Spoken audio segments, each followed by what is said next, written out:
100 years separates their reigns.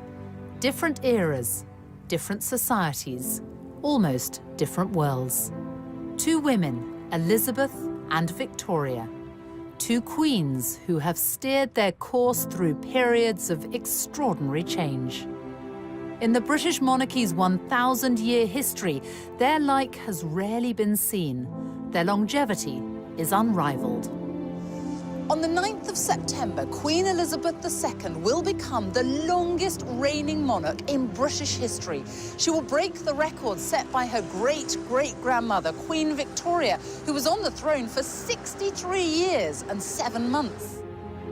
Yet they became monarchs unexpectedly at a young age.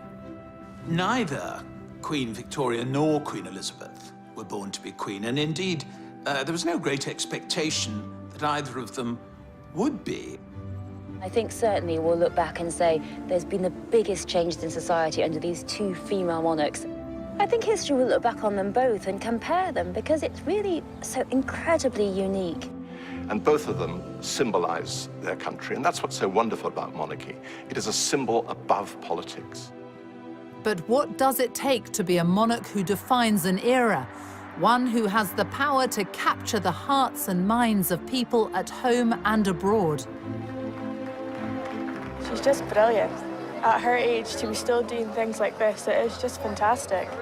I never really got this whole Queen thing, to be honest. I really didn't. But I've got it now, and I just... Okay, sorry, I posted on Facebook that I've fallen in love with the Queen.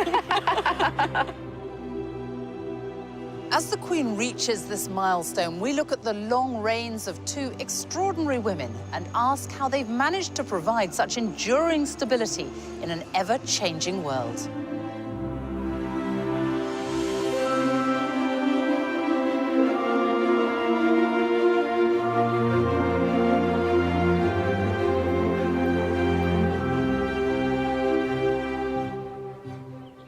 It's March 2015 at Canterbury Cathedral. And here she is, Elizabeth II, the face of the modern monarchy. She's here to unveil statues of herself and her husband, Prince Philip. Immortalized in stone next to Queen Victoria and Prince Albert, in this, the year Elizabeth becomes the longest reigning monarch. Nobody expected that. On April the 21st, 1926, a child was born to the Duke and Duchess of York, Elizabeth and Prince Albert, who was the second son of King George V. Elizabeth Alexandra Mary came into this world a princess. Her popular uncle, the Prince of Wales, was next in line to the throne, followed by her father. So no one ever expected that one day Elizabeth would become queen. And she certainly wasn't born in a palace. In fact, she was born right here. On Bruton Street in Mayfair, now a restaurant. A plaque is the only reminder that before the bombings of World War II, Elizabeth's home stood on this site. And here they are, the family at their home in 1927, and Nanny and baby Elizabeth.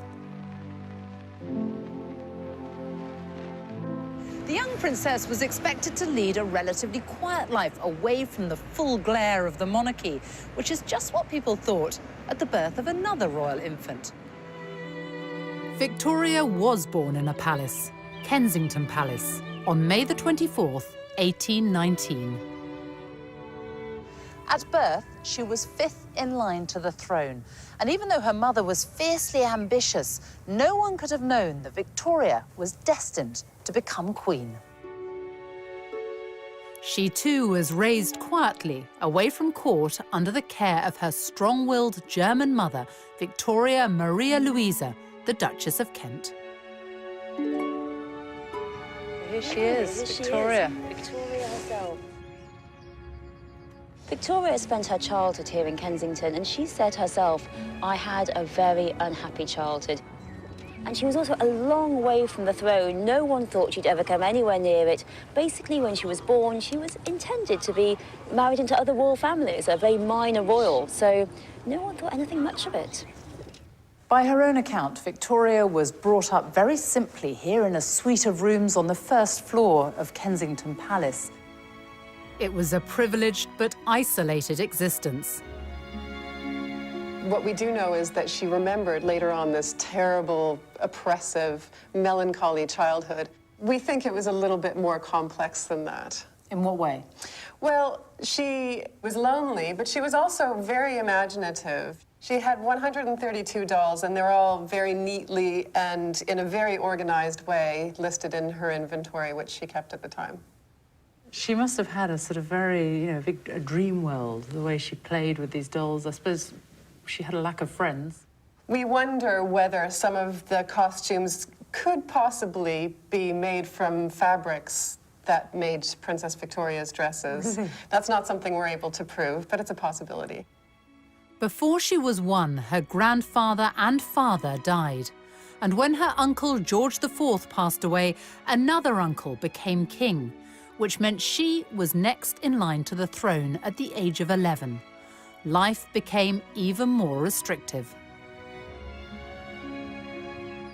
Her mother kept her under, well, pretty much lock and key. They called it the Kensington system. They wanted control of her. So they kept her under 24-hour surveillance. She wasn't allowed to have a single minute alone, because what they wanted was her to come to the throne at, say, 10, 12, and they be the one in the power. They be the one being regent. She was sheltered and protected, and she even shared a bedroom with her mother until the day she became queen at the age of 18.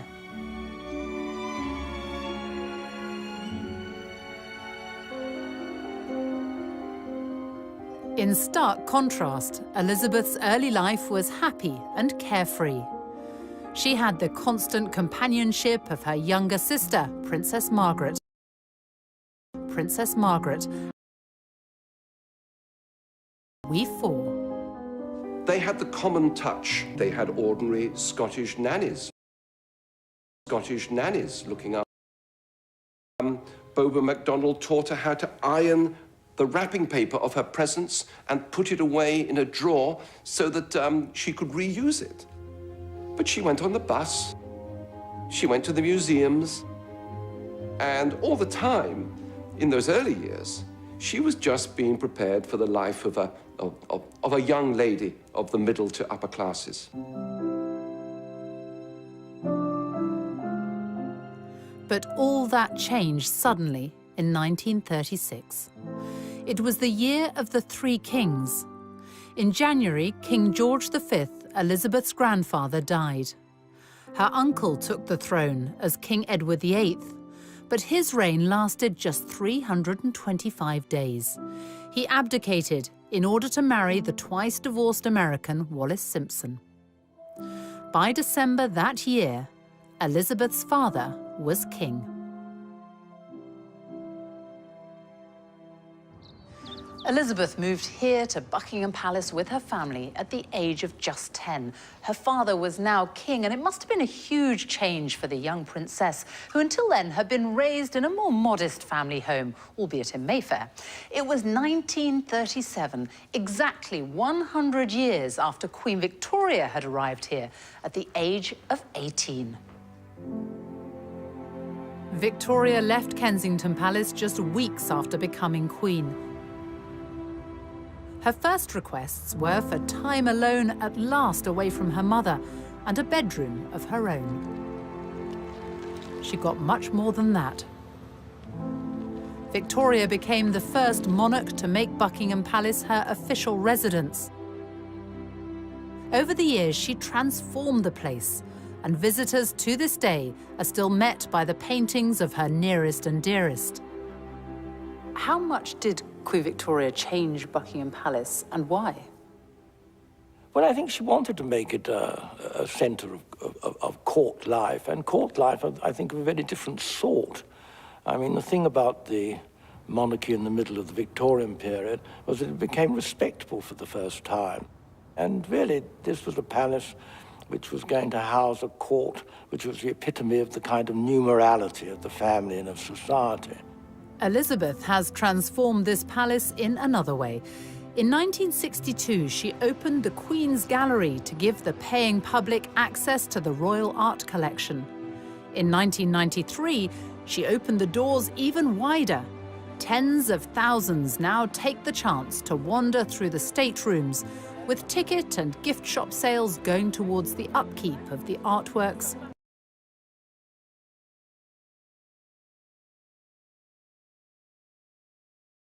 Guests are invited to a reception at Buckingham Palace for the Queen's Award for Enterprise, now in its 50th year.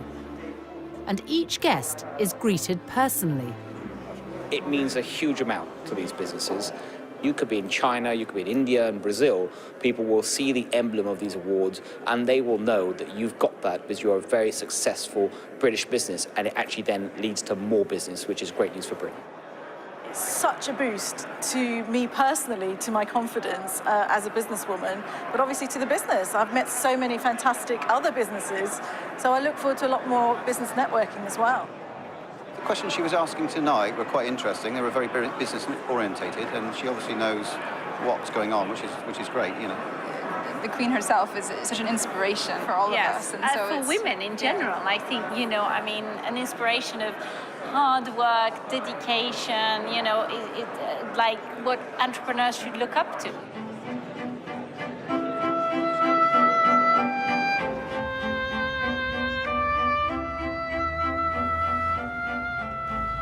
Buckingham Palace, it's such an iconic building. It's hard to imagine that it hasn't always looked like this.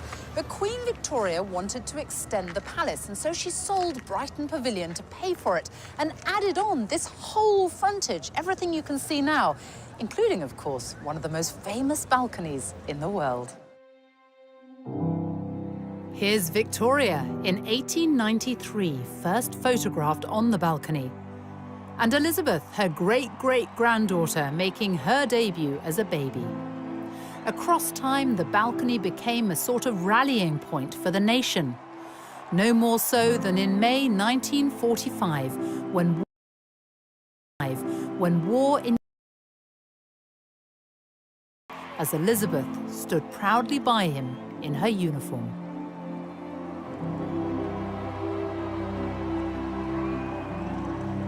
Growing up during World War II shaped the future Queen. In 1940, she was the teenager who gave this radio broadcast for children forced to evacuate their homes. My sister Margaret Rose and I feel so much for you, as we know from experience what it means to be away from those we love most of all. You would have thought that the royal family would have been moved a long way away to safety, but instead the princesses came here. They lived here in Windsor Castle for much of the war, and the castle was stripped of all its finery. The paintings were removed and hidden in caves in Wales and other places. And it was a very much diminished castle, except for the magnificence of the buildings. There was a big air raid shelter built under one of the towers, which no one liked using, but they did when the air raid sirens sounded. As the bombing raids of the Blitz hit, it was suggested that the princesses should be evacuated, to which the Queen Mother had an immediate reply. She said, "The children would never leave without me.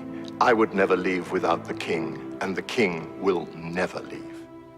Indeed, in September 1940, the king and queen were very nearly killed when a German bomber flew up the Mall and dropped its bombs directly on Buckingham Palace.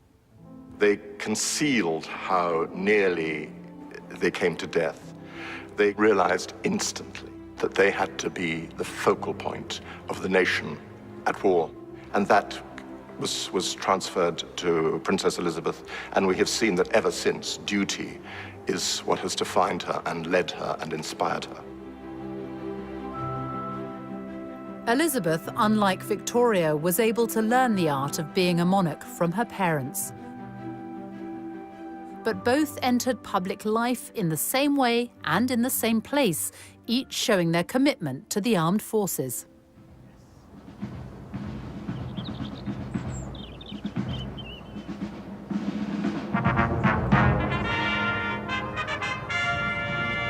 Queen Victoria came here to Windsor Castle to review her troops for the first time when she was just 18.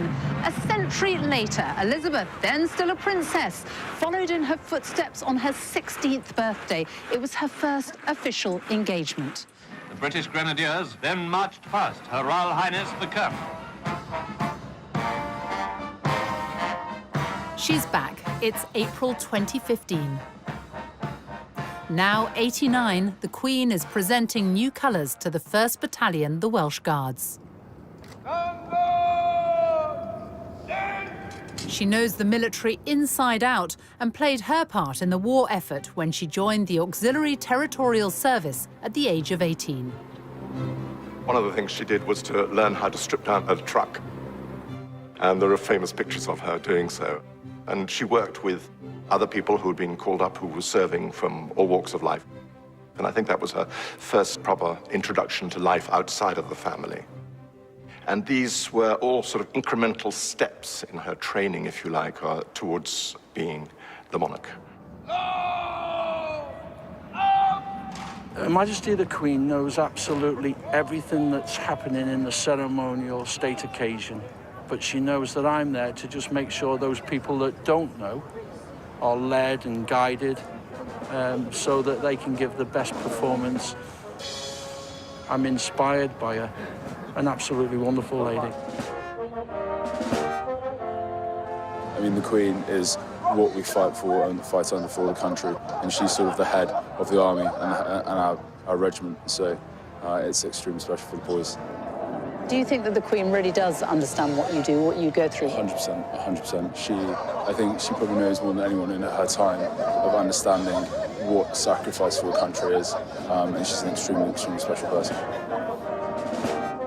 Recognition from the monarch has always been highly prized. At the end of the Crimean War in 1856, Queen Victoria introduced the Victoria Cross for bravery.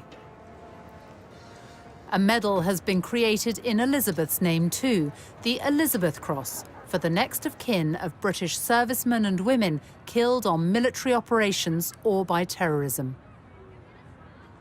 2 recent tours of Afghanistan have seen the Welsh Guards lose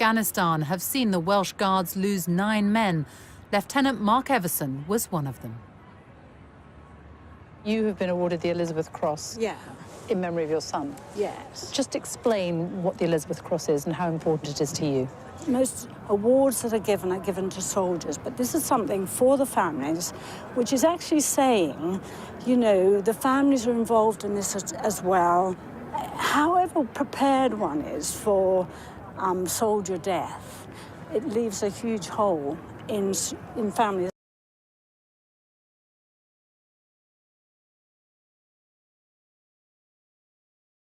This memory, this little cross signifies that, really. Elizabeth is the daughter, mother and wife of military men. By her side today, as he has been for every step of her reign, is Prince Philip, the Duke of Edinburgh.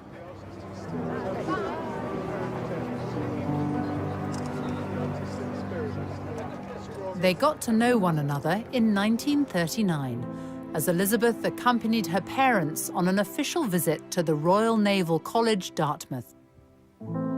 The cadet assigned to show her around was Philip, a prince by birth of Greece and Denmark, also a great-great-grandchild of Victoria's.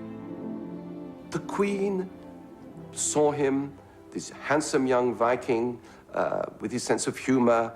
I think right at the start, his lack of reverence, his sense of informality appealed to her, as well as his stunning good looks. They became pen pals, with Elizabeth keeping a photo of a bearded Philip as he fought for his adopted country, Britain. It was a love match.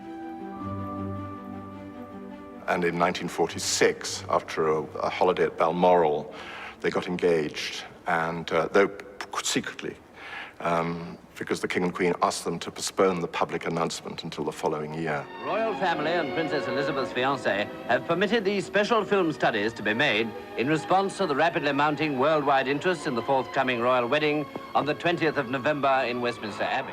I am Alexandra Mary. Take thee, Philip, Take thee, Philip, To my wedded husband. to my wedded husband. To have and to hold. They wed when Elizabeth was 21.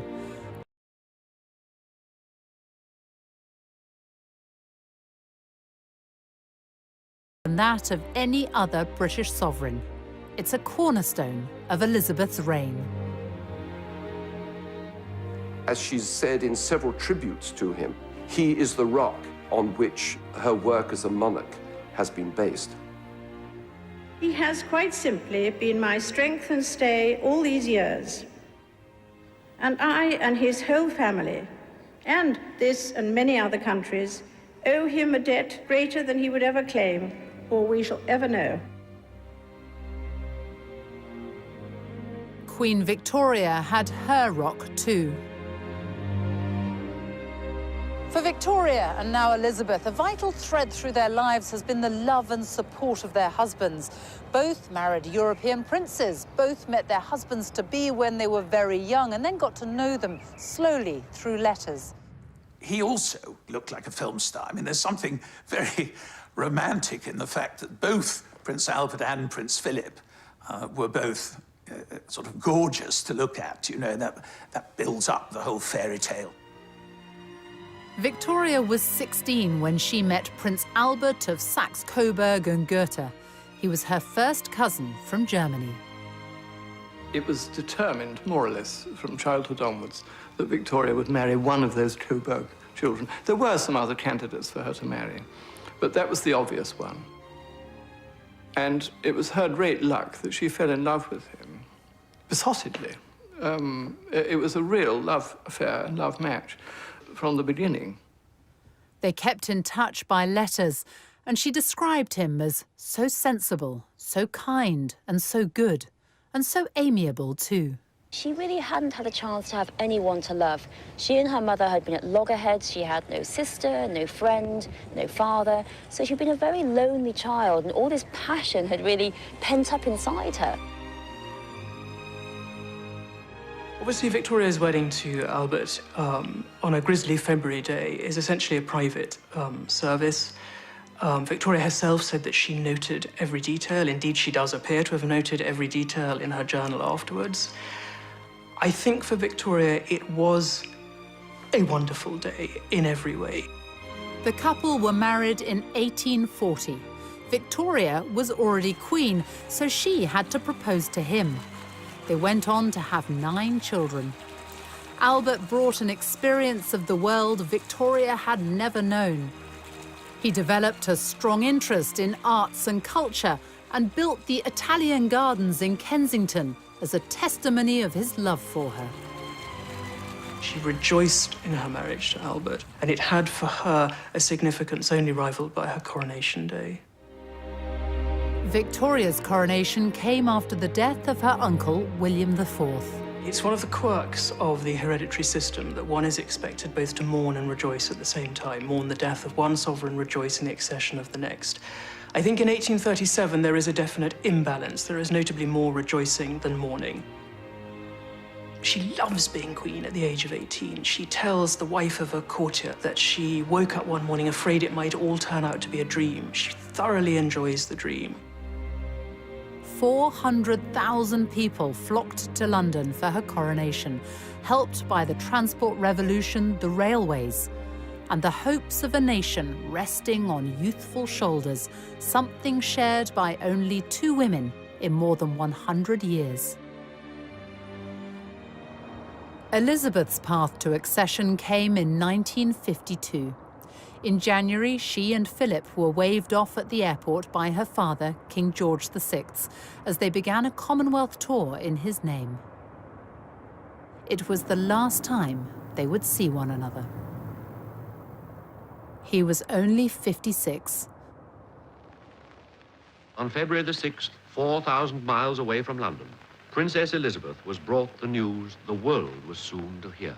It was announced from Sandringham at 10:45 today that the King, who retired to rest last night in his usual health, passed peacefully away in his sleep earlier this morning. People were shocked by the death of the King. It wasn't anticipated, except in an inner circle who knew just how ill he was. Elizabeth returned to London in mourning, a young woman who now held the future of the monarchy in her hands. For 4 days, King George VI lay in state in Westminster. I remember walking past the catafalque of King George VI. My mother took me and my brother Rory, and I was only 3. And we queued for hours. You can't imagine that now, can you? Queuing for hours outside Westminster Hall. But she said, you will remember. You will remember this all your life, and this is something we owe him. The nation mourned for the man who had saved the British monarchy. He passed on the essential value of duty to his daughter, something his great-grandmother, Victoria, understood well herself. In 1838, Queen Victoria, at the age of 19, came here to Westminster Abbey for her coronation. Just over a century later, her great-great-granddaughter Elizabeth followed in her footsteps and was crowned right here in the very same place. More than 8,000 people packed the Abbey that day, and millions were watching on the television around the world. Elizabeth was 27 years old and the mother of 2 young children.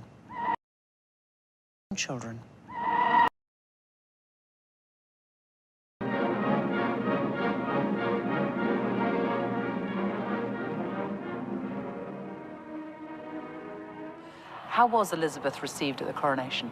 We all became romantics on a huge collective scale. And of course, the setting in this abbey, where the very stones talk, with the old statesman in marble looking down on it, Disraeli, Gladstone, Peel. We were right in the middle of this wonderful combination, which the Brits pride themselves on, or did, of juxtaposing tradition and modernity and making the two work together. But above all, the young woman sitting just over there,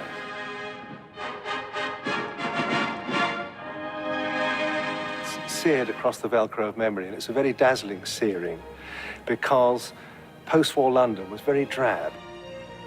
We'd lost 1/3 of our wealth in the war. There was still rationing. Very few people had any new clothes. And yet suddenly, in amidst this heroic drabness, there was the starburst of the coronation of the new, beautiful young queen.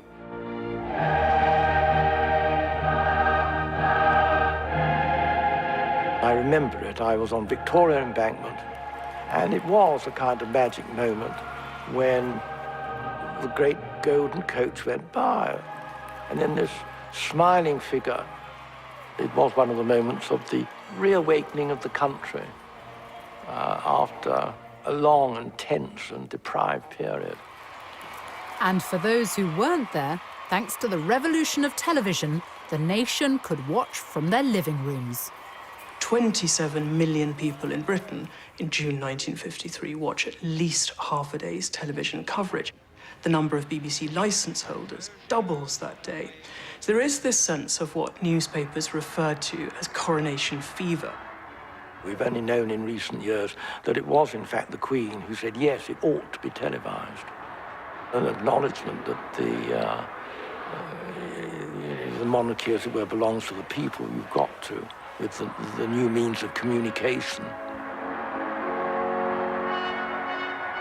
And then this smiling figure, just all the diamonds reflecting with the Duke of Edinburgh. But I mean, I remember it so absolutely vividly.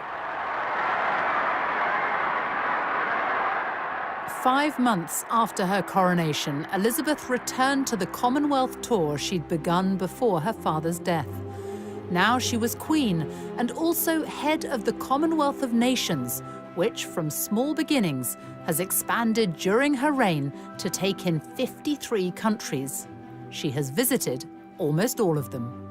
I think historians will look back on the reign and achievements of Elizabeth II and pick out the Commonwealth. The Commonwealth is a real family, so successful that countries that are not former British colonies have asked to join and been allowed to join. For Victoria, she was Empress of India, with the reach of a global superpower, the British Empire.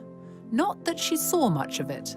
Britain did rule half the world and it stretched everywhere from Canada to Australia and included great tracts of Asia and Africa. And it's true that Queen Victoria didn't visit any of these places. She was very much in touch and thinking about them a lot. She became besotted with India and Indian culture in her later years. She taught herself Hindustani, and she could speak a little bit of Urdu. She would have loved to go to India, but they didn't let her. So in her mind and her spirit, she traveled, completely unlike Queen Elizabeth, who actually travels. Queen Elizabeth II has crisscrossed the globe for more than 60 years. Here and abroad, she has shaken the hands of history. It's June 2015, and once again, the red carpet is laid out on foreign soil. This is Berlin's take. This is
but that will not faze the most well-travelled monarch in history.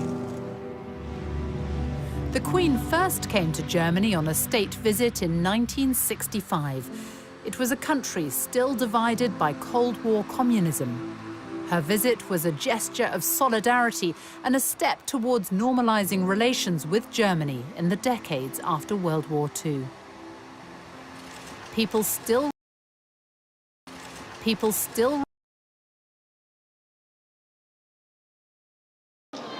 For my husband and me, it is a deeply moving experience to be with you here in this courageous and famous city. 50 years on, Germany, now a unified country, has changed dramatically. The welcome for the Queen hasn't.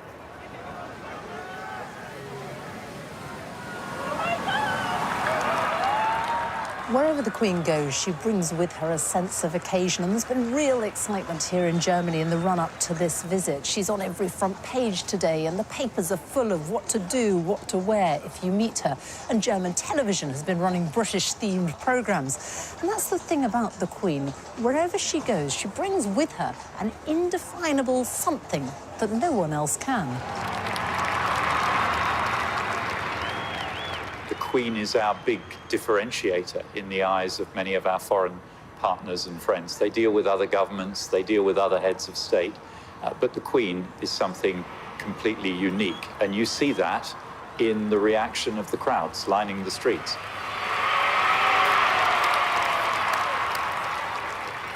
Two of the most powerful women in the world, one a monarch, the other the German Chancellor, who has been dubbed the Queen of Europe, and the German Chancellor, who has been dubbed the Queen of Europe.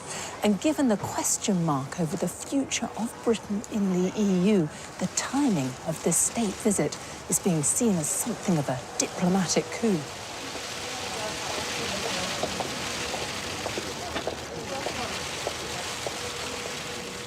I think for many people, for many different reasons, this is a very important visit, a very important moment, and it brings Britain and Germany closer together at a time which is, for us, actually very important for there to be good and close relationships. As a constitutional monarch, the Queen must remain politically neutral. Hers is more of a personal power. Arriving at the state banquet, she is wearing Queen Victoria's rubies as she delivers words echoing a lifetime of experience. We know that division in Europe is dangerous and that we must guard against it in the West as well as in the east of our continent. That remains a common endeavour. Flying the flag for the United Kingdom at the British ambassador's residence in Berlin.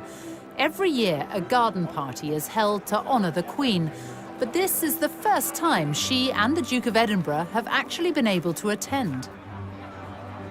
The interest in Germany in the Queen is already big.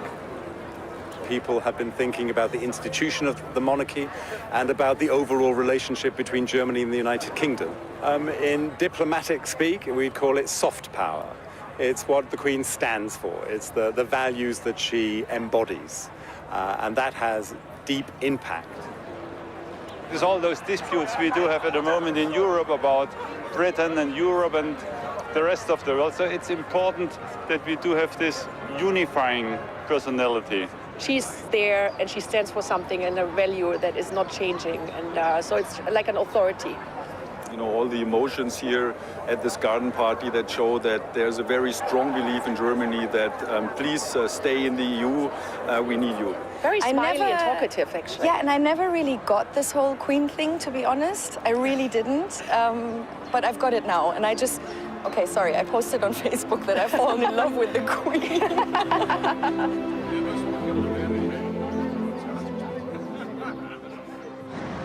In Germany's modern democracy, sections of the wall which once separated East from West in the Cold War now stand only as symbolic fragments. And this is a country which remembers its deeper past, those who were killed in one of the most dreadful persecutions in history.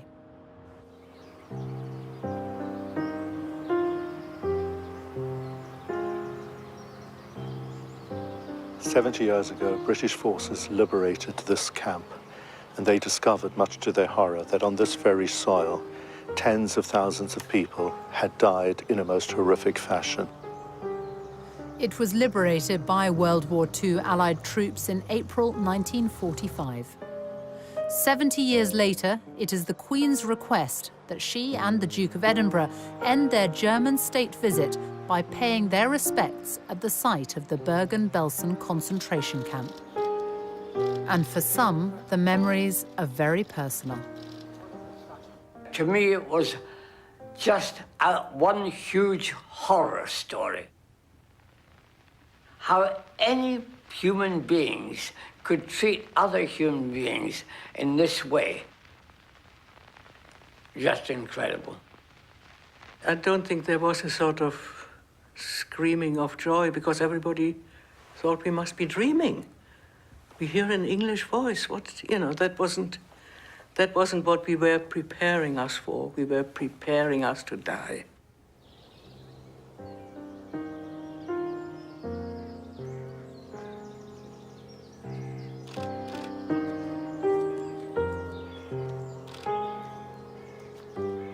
her visit shows that she takes human suffering seriously. She identifies with the pain and deep suffering of the Jewish people. And together with so many other people, she's absolutely determined to guarantee that the horrors that took place here in Belsen will never happen anywhere else again.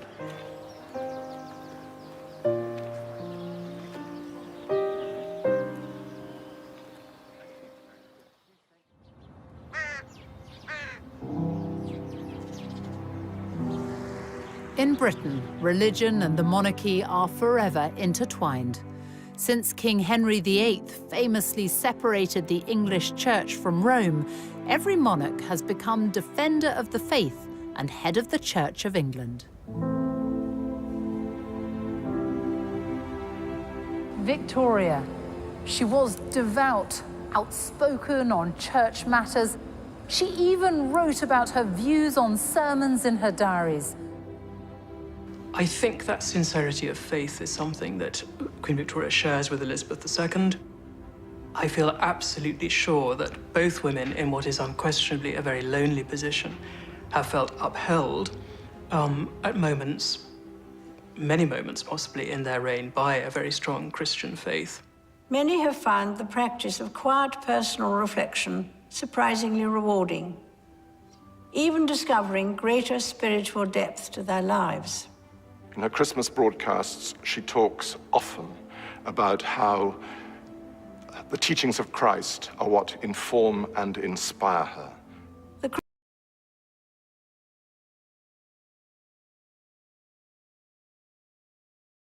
Feet very firmly on the ground, but spiritually, she's got this dimension in which her personal faith is linked to her duty as a monarch. And each monarch also has formal duties in relation to the government of the day. It was during Victoria's reign that political power moved away from the sovereign, but she still kept a keen interest in the details of political life, as does Queen Elizabeth, who at the start of her reign decided to change the monarch's regular meetings with the Prime Minister into a weekly affair, the audience. When Parliament sits, the Prime Minister arrives for their regular meeting, where the Queen has what's been described as the right to be consulted,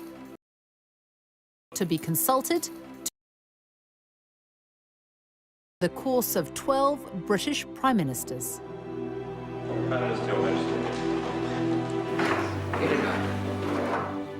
Her first PM was Winston Churchill, who'd known Elizabeth since she was a child and was the only elected member of Parliament under both Victoria and Elizabeth. Well, Churchill was in love with her. There's no other way of putting it. A member of his private office said that he was dotty about her and felt very protective of her and wanted to ease her into the duties of monarchy.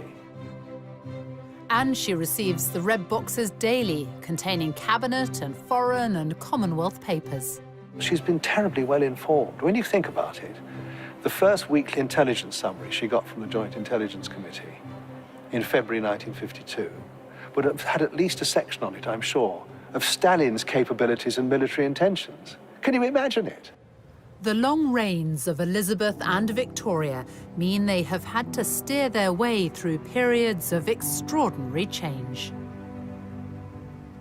Queen Victoria's reign saw the Industrial Revolution, economic progress, and the growth of the British Empire. Scores of grand buildings went up during the Victorian age, many of which are still with us today, like this one, the Victoria and Albert Museum. It houses one of the largest collections of decorative art and design in the world.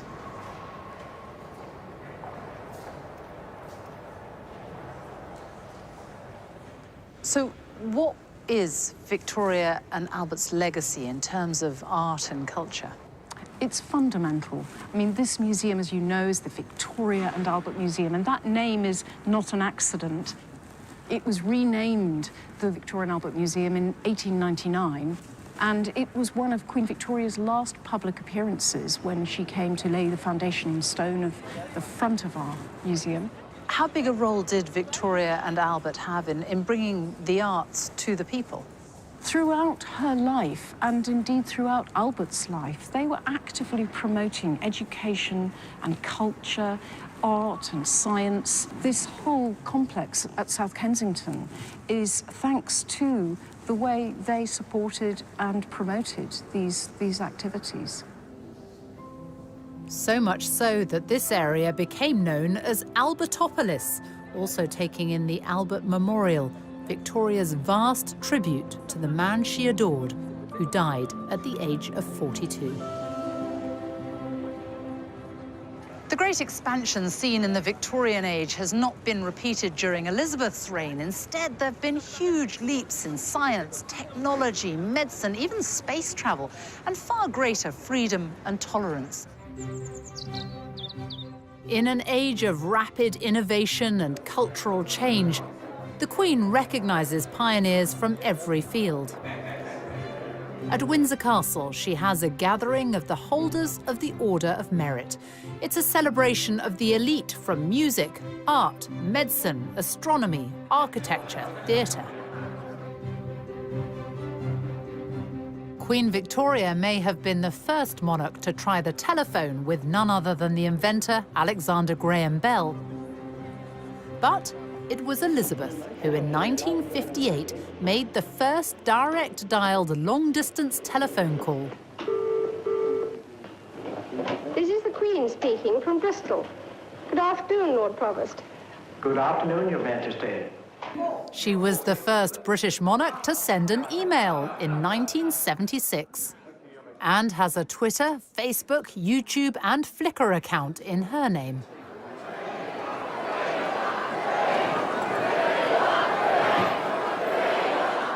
In the monarchy's 1,000-year history, only 2 British sovereigns have marked their silver, golden, and diamond jubilees. Victoria and Elizabeth. To mark her 60 years on the throne, Elizabeth chose to be photographed in front of the Queen Victoria Memorial with the diamonds worn by Victoria more than a century earlier. And if a Jubilee celebration is a test of popularity, it's one the Queen easily passed. Hundreds of thousands turned out to celebrate. Her speech that year seemed to recognise her unique place in the world. I have been privileged to witness some of that history, and with the support of my family, rededicate myself to the service of our great country and its people, now and in the years to come. Hip hip! Hip hip! Hip hip!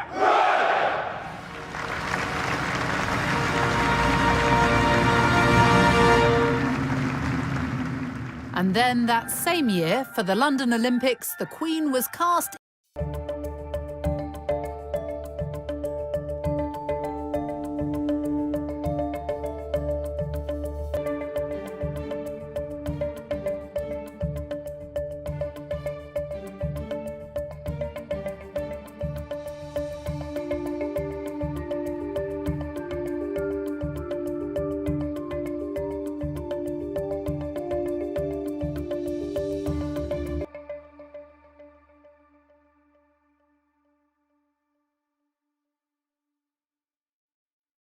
long reign can bring challenges. Unlike Elizabeth, Victoria had to spend almost 4 decades without her beloved husband by her side. Queen Victoria did flack after the death of Prince Albert, not for the rest of her reign, as some people mistakenly think. It was really for about 10 years that she was much more in retirement, and she worked all the way through it. I mean, there's a fantasy that she was just lying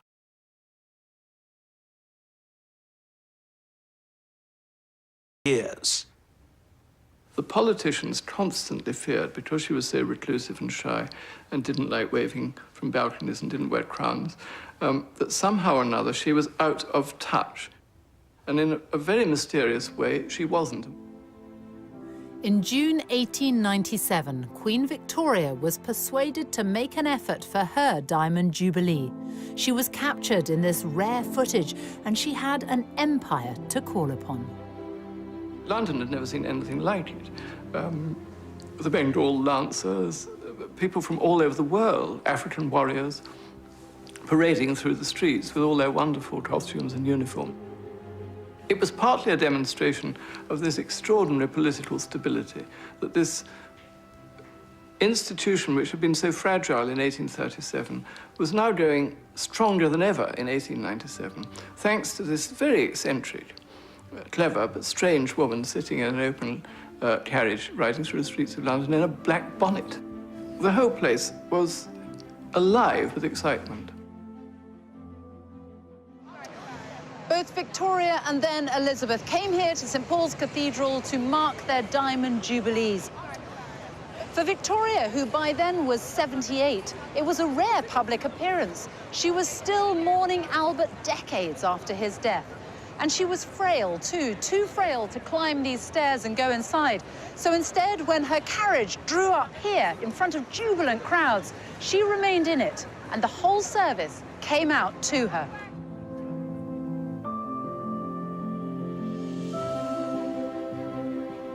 But we do know what Queen Victoria thought about her Diamond Jubilee. She wrote about it in her journals, and just a few years ago, Queen Elizabeth had them all put online. Victoria wrote, "A never-to-be-forgotten day. No one ever, I believe, has met with such an ovation as was given to me, passing through those 6 miles of streets, including Constitution Hill. The crowds were quite indescribable, and their enthusiasm truly marvelous and deeply touching. The cheering was quite deafening, and every face seemed to be filled with real joy. I was much moved and gratified."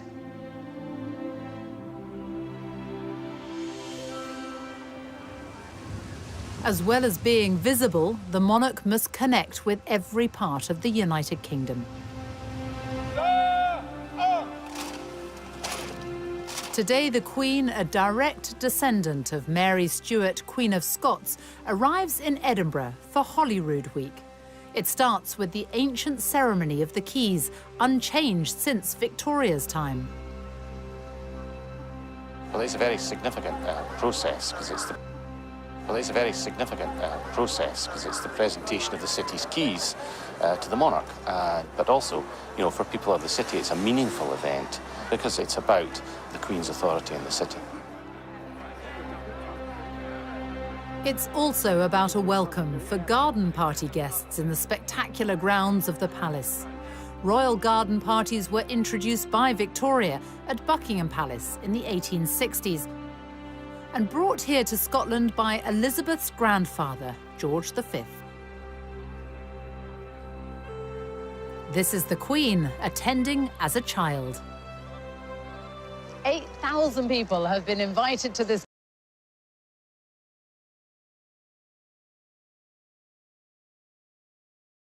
and heritage.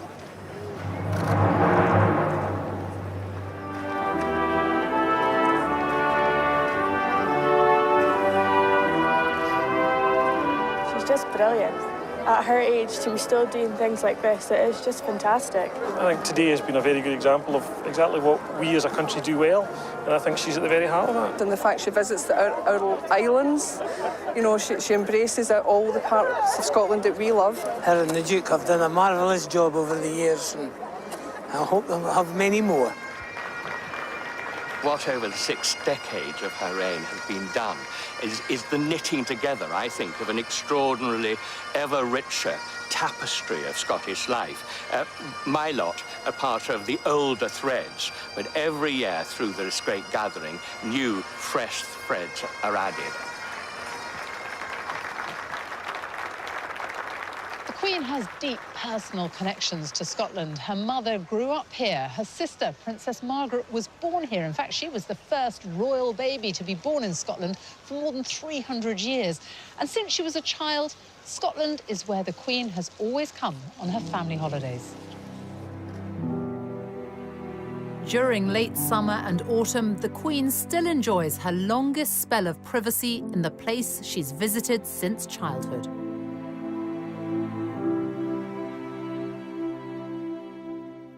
It's a tradition started by Victoria, who in her 20s was only the second reigning British monarch to venture north of the border since the days of Charles I. Queen Victoria and Prince Albert fell in love with Scotland. Prince Albert saw Germany in it. He was reminded of Germany. The sort of forests of firs and all that kind of thing. Queen Victoria was privy to a kind of ordinary life up there that was more difficult in Windsor or in London.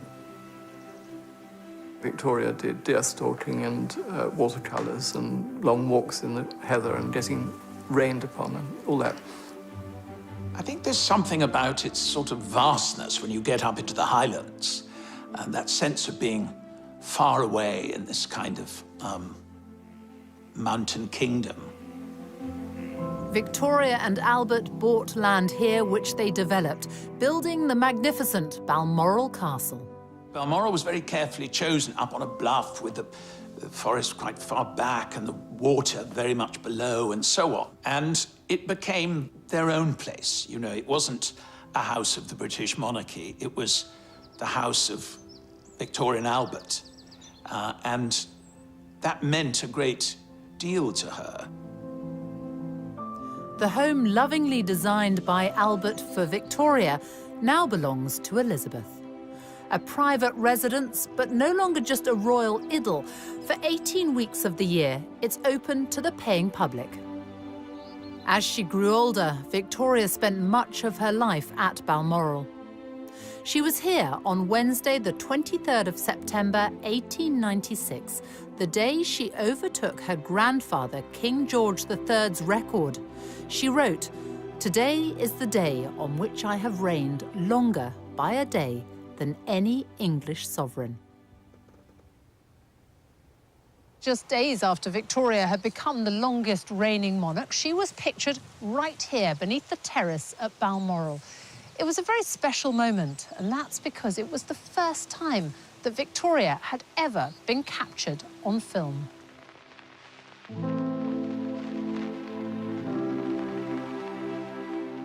Here she is, surrounded by dogs, children and grandchildren. Victoria, a focus of national unity, who chose to mark her momentous day quietly. Elizabeth will also be in Scotland, but will carry out some official engagements.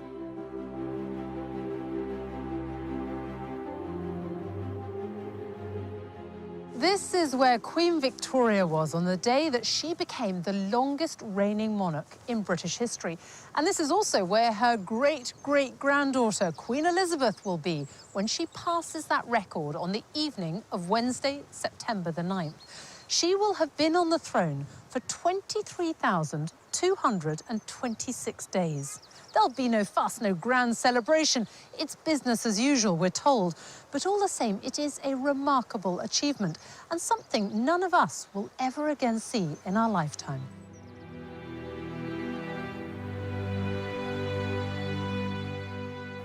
Even for those that don't think about the monarchy or don't follow it particularly, the fact that she is there and it's there as an institution and she never puts a foot wrong.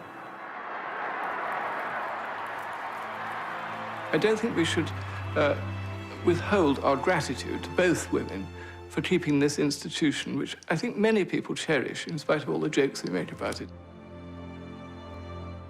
By being inscrutable, untouchable, unfashionable and unfaddish, the Queen remains a concept that all people potentially can connect with. And I think that's a very important and valuable aspect of our national life. And she simply is always out there meeting people, speaking to people, and very much identifying herself with the whole population, not just one certain group of it. Politicians come and go when they talk about the big society.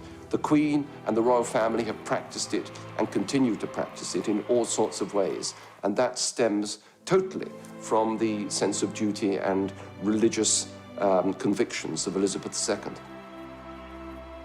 This is a great country, and one of the reasons it's great is because we have had this continuity of kings and queens for so many centuries. And this queen is probably going to be seen as one of the greatest of all. I think what she has done is she has made us all believe again in the viability of the institution she represents. And to me, that's a great achievement. I declare before you all that my whole life, whether it be long or short, shall be devoted to your service and to the service of our great imperial family to which we all belong. That I shall not have strength to carry out this resolution alone unless you join in it with me, as I now invite you to do.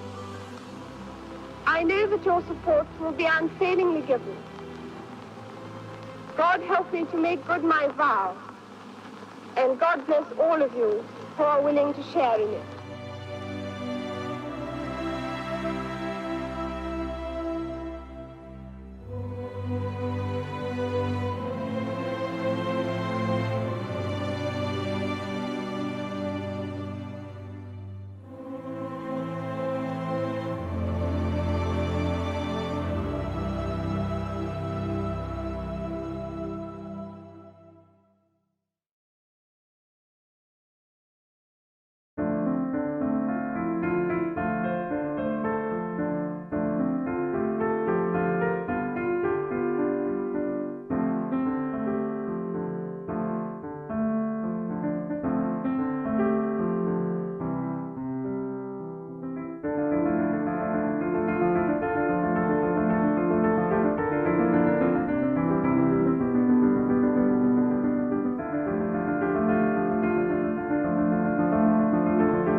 would become queen.